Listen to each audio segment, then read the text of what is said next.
మీరు గమనించినంతగా మీరు చాలా సీరియస్‌గా ఒక సబ్జెక్ట్‌లో గనక ఒక అంశాన్ని రాయమంటే part A, B, C, D ఎట్టయితే రాస్తారో చాలా స్థూలమైన ఆ అంశాలను మీరు పేర్కొంటున్నారు ఇందులో. యెస్. పబ్లిక్ ఇవన్నీ గుర్తిస్తారా? ఇంత సీరియస్ అబ్జర్వ్ చేస్తారా? మనం ఎప్పుడు పబ్లిక్‌ని తక్కువ అంచనా కూర్చాను. పబ్లిక్‌లో అంటే ఎవరి బిజీలో వాళ్ళు ఉంటారు కదా అని. పబ్లిక్‌లో స్పష్టత ఉంటుంది.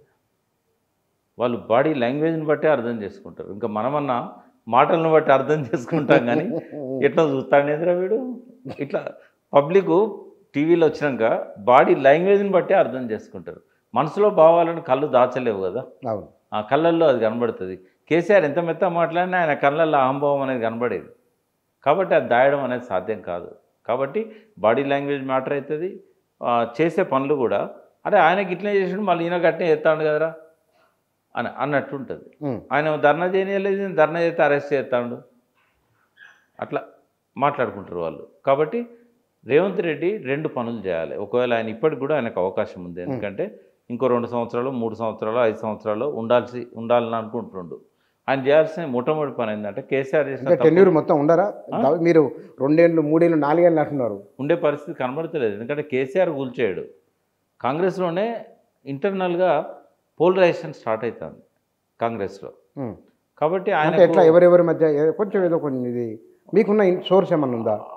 ఆయనకు ప్రధానంగా థ్రెట్ ఉండాల్సింది పొంగులేటితో అని నేను అనుకుంటున్నాను. ఓకే, నాకు వస్తున్న సమాచారాన్ని బట్టి పొంగులేటితో థ్రెట్ ఉంటుందేమో అనేది ఒక ఆలోచన అయితే ఉంది. రెండవది అందుకే కొంచెం ఏంటంటే తనకు ఇంకో 30 మంది 25 మంది ఎమ్మెల్యేలు ఉంటే తను కంఫర్టబుల్ పొజిషన్లో ఉంటాను రేవంత్ రెడ్డి అనుకున్నాడు. ఇక్కడ మీరే అన్నారు చంద్రబాబు నాయుడు అండదండలు ఉన్నాయని మీరు అన్నారు. చంద్రబాబు నాయుడు మోడీకి అండదండలు ఇస్తున్నాడు. కానీ నరేంద్ర మోడీ ఒకవేళ అనుకుంటే మన గతంలో జరిగిన చర్చ ఏకనాథ్ షిందే ఎవరో ఉంటారు పలానా అంటే ఆ స్కోప్ కూడా లేదు. బాబును కాదని మోడీ వెళ్ళలేడు, ఇంకా ఆయన గవర్నమెంట్ ఉండాలి. అది అక్కడ ఉండలేరు. ఈ తెలంగాణ విషయంలో మోడీకి చంద్రబాబు నాయుడుకి ఇప్పుడైతే ఎటువంటి ఈ డిస్కషన్ జరగకంటే పట్టించుకోరా ఇక్కడ గవర్నమెంట్కి ఇబ్బంది అయినా అంటే వాళ్ళ పార్టీని బలోపేతం చేసే క్రమంలో వాళ్ళు పోరాడాల్సింది, వాళ్ళు ఆరోపణలు చేయాల్సింది కేవలం రేవంత్ రెడ్డితోనే. కాబట్టి చంద్రబాబు నాయుడును ఇక్కడి రాజకీయాలల్లో జోక్యం చేసుకోవడాన్ని వాళ్ళు ఏమీ టాలరేట్ చేయరు. వాళ్ళు మోడీకిను రేవంత్ రెడ్డికి మధ్యలో ఒకవేళ సంఘర్షణ అనేది మొదలైనట్టయితే అప్పుడు విషమ పరీక్ష చంద్రబాబుకి ఎదురవుతుంది. రేవంత్ రెడ్డి డిఫెండ్ చేయడానికి ఆయన మోడీ దగ్గర సహాయం కోసం ప్రయత్నం చేస్తాడు. కానీ పార్టీ బలాబలాలు పెంచుకోవడం విషయంలో రేవంత్ రెడ్డి చంద్రబాబుకి హెల్ప్ చేస్తాడు కానీ మోడీకి హెల్ప్ చేయడు. మోడీ కూడా ఎక్కడ కాంప్రమైజ్ కాకుండా బీజేపీ బలాన్ని పెంచుకోవడానికి ప్రయత్నం చేస్తాడు. ఇక్కడ రాబోయే రోజుల్లో అధికారంలోకి రావడానికి ఎక్కువగా ప్రయత్నం చేసే పార్టీ బీజేపీ. అవును. కాబట్టి ఆ విషయంలో మాత్రం స్పష్టత ఉండాల్సిన అవసరం ఉంది. అయితే 2 పనులు ఆయన చేయాల్సిన ఏంటంటే రేవంత్ రెడ్డి చేయాల్సింది ఒకటి, కేసీఆర్ ఏవైతే తప్పులు చేసి ప్రజల లోపల బట్టబయలు అయిపోయి పల్సన అయిపోయి ఓడిపోయిండో ఆ తప్పులు ఏంటో ముందు తెలుసుకోవాలి. ఆయన కేవలం ఆయన చెప్పిన అసత్యాలను బట్టే ఓట్లు వేయలే ప్రజలు. ఈయన ఏదైతే అసత్యాలు అబద్ధాలు ప్రచారం చేసిండో రేవంత్ రెడ్డి వాటి మీదనే ఓట్లు పడలే. అందులో కొన్ని ఓట్లు కేసీఆర్ వైఫల్యం వల్ల కూడా పడ్డాయి కాంగ్రెస్. కాబట్టి కేసీఆర్ వైఫల్యం ఏంది అనేది అర్థం చేసుకోవాలి. మళ్ళీ అవి రిపీట్ చేయకూడదు. అని అందులో ఒకటి ఏంటంటే ఎమ్మెల్యేల ఫిరాయింపులను ప్రోత్సహించడం, అది ఆయన ఫుల్ స్టాప్ పెట్టాల్సి ఉండే. రెండవది ఏంటంటే కేసీఆర్ అసంపూర్తిగా వదిలిపెట్టిన లక్ష్యాలు ఏవైతే ఉన్నాయో అవి కేసీఆర్ లక్ష్యాలుగా తీసుకోకుండా తెలంగాణ ప్రజలకు మేలు చేసేటివి, రాష్ట్ర ఆర్థిక వ్యవస్థను బలోపేతం చేసేటివి, ఖజానాను వృద్ధి చేసేటివి, వాటిని కొనసాగించాలి. కాంప్రమైజ్ కాకూడదు. అవసరమైతే ఇంకొంత అప్పు తెచ్చినా పర్వాలేదు. ఈయన నేను 7 లక్షలని బదనాం చేసిన కదా, నేను కూడా 5-6 లక్షలు అప్పు చేసే పరిస్థితి ఉన్నది, ఎట్లా ఇచ్చడం ఉంటే తెమ్మనే చెప్తున్నాను నేను. అప్పు అనేది ప్రమాదకరం కాదు, అప్పు అనేది అసహజమైంది కాదు. ఆయన అప్పు తెచ్చి 3 రెట్లు పెంచిండు ఆదాయాన్ని, నువ్వు అప్పు తెచ్చి 4 రెట్లు పెంచు. అల్టిమేట్గా ఏం చూస్తారు? ఈ అప్పులు ప్రొడక్టివ్ సెక్టర్లో పెట్టారా అన్ప్రొడక్టివ్ సెక్టర్లో పెట్టారా అనేది చూస్తారు. ఆయన ప్రొడక్టివ్ సెక్టర్లో పెట్టాడు, కాళేశ్వరం కానీ ఇట్లాంటివి. మరి నువ్వు కూడా ప్రొడక్టివ్ సెక్టర్లో పెట్టు అప్పు తీసుకొచ్చి. ఆయన 1,35 లక్షల ఎకరాలు నా స్వప్నం అని అన్నాడు. ఆయన 80-85 లక్షల ఎకరాలకే నీటి కోసం ప్రయత్నం చేసిండు. ఆ రిమైనింగ్ ఇంకో 50 లక్షల ఎకరాలు షార్ట్ ఫాల్ ఉంది కదా, అది నువ్వు పూర్తి చేయి. ఆయన మొదలుపెట్టి అసంపూర్తిగా వదిలేసిన ప్రాజెక్ట్ సీతారామ కావచ్చు, ఇట్లాంటివి ఏవైతే ఉన్నాయో పాలమూరు రంగారెడ్డి కావచ్చు, నువ్వు కంటిన్యూ చేయి. ఆయన ఫైట్లో కూడా అసంపూర్తిగా వదిలేసిన ఫైట్ ఏంటంటే కృష్ణా జలాల తెలంగాణకు రావాలని, ప్రదేశ్ కుమార్ ట్రిబ్యునల్ దగ్గర తెలంగాణ నీళ్ళ కోసం పట్టుబట్టాలని, అవి నువ్వు మొదలుపెట్టు. ఫ్రెండ్షిప్ ఉంటే ఉండండి చంద్రబాబు నాయుడుతో, బట్ తెలంగాణ ప్రజల హక్కుల కోసం కాంప్రమైజ్ కావద్దు. అవి చేస్తేనే రేవంత్ రెడ్డికి భవిష్యత్తు ఉంటుంది. కానీ ఇప్పుడున్న ఆయన జర్నీ చూసినట్టయితే కొంత ఆయనే ఈ విషయంలో తప్పులు చేస్తున్నట్టుగా నేను అనుకుంటున్నాను. ఇప్పుడు మీరు చెప్పిన అన్ని సరిదిద్దుకోవాలి. కానీ మీరు ఒక మాట అన్నారు, ఈ గవర్నమెంట్ 5 ఏళ్ళు ఉంటుందో ఉండదో అని ఒక మాట అన్నారు. రెండవది, వచ్చేసరి కాంగ్రెస్ రాదు అని మీరు స్థిరమైన అభిప్రాయంతో వ్యక్తీకరించండి. మరి ఎవరు వస్తారు? ఇక్కడ ఆప్షన్స్ ఎట్లుంటాయంటే మనకి కేసీఆర్ కనుక తన లోపల వ్యక్తిగతంగా మార్పు వచ్చి, ఆ మార్పు తనకు మాత్రమే తెలిసిన మార్పు కాకుండా మీడియా, ప్రజలు, విశ్లేషకులు అందరూ కూడా అవును కేసీఆర్లో మార్పు వచ్చింది అని అనుకునే స్థాయిలో ఆ మార్పు ఉన్నట్టయితే మళ్ళీ కేసీఆరే ఆ పార్టీని పట్టాల మీదకి ఎక్కిస్తాడు, అధికారంలోకి తేగలుగుతాడు. ఒకవేళ ఆయన లోపల ఆ మార్పు రవంత కూడా రాలేదు, ఆయన లోపల ఏమీ తేడా కనబడట్లేదు, ఇంకా అదే కొనసాగుతూ ఉంది అని ప్రజలు అనుకున్నప్పుడు ఇంకొక ఆల్టర్నేటివ్ స్పేస్ అయితే ఉంది తెలంగాణలో. ఇంకో కొత్త రాజకీయ పార్టీకి మాత్రం ఖచ్చితంగా ఒక స్పేస్ ఉంది అక్కడ. బీజేపీ ఆ స్థాయిలో ఎదుగుతుందని నేనైతే అనుకోవట్లేదు. ఎందుకంటే తెలంగాణ ప్రజల రక్తంలోనే ఒక ఆ రెవల్యూషనరీ కల్చర్ ఉంటుంది.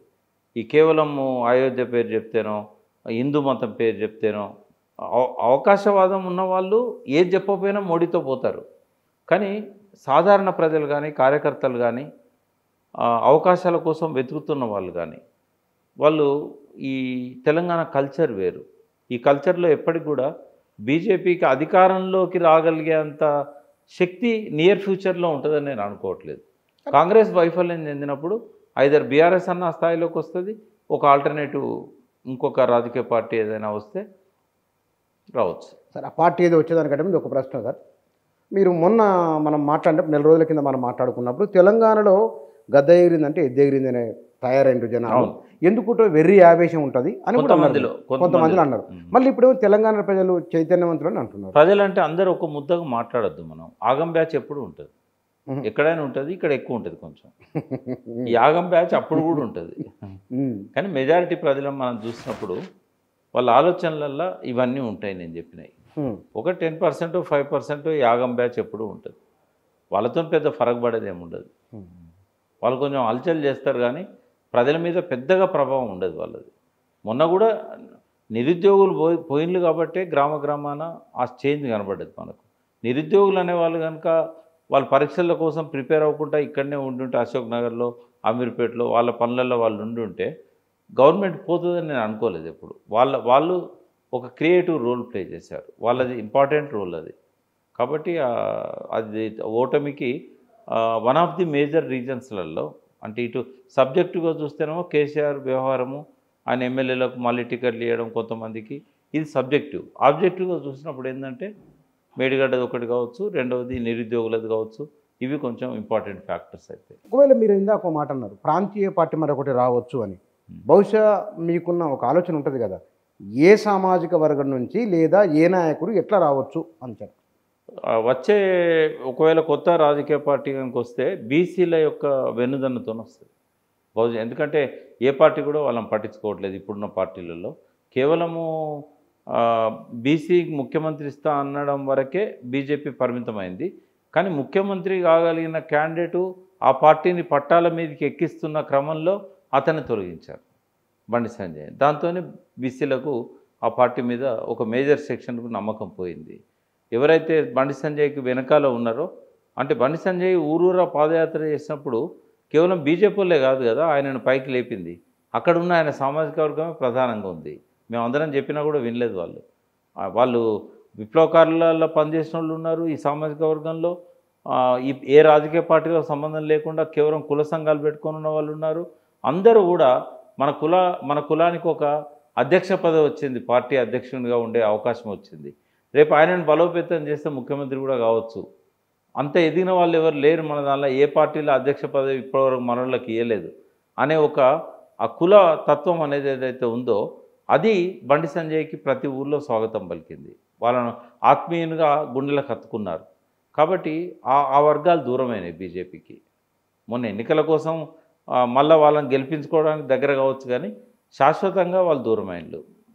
అటువంటి సెక్షన్ని కనుక ఏ నాయకుడు పోగు చేసుకోగలిగితే, ప్రధానంగా బీసీలలో ఒక 5 కులాలు ఉంటాయి, మేజర్ కులాలు: మున్నూరు కాపు, ముదిరాజు, గౌడు, పద్మశాలి, యాదవ్. ఈ 5 కులాలను ఎవరైతే వెనుదన్నుగా పెట్టుకోగలుగుతారో వాళ్ళు నెక్స్ట్ అధికారంలోకి వస్తారు.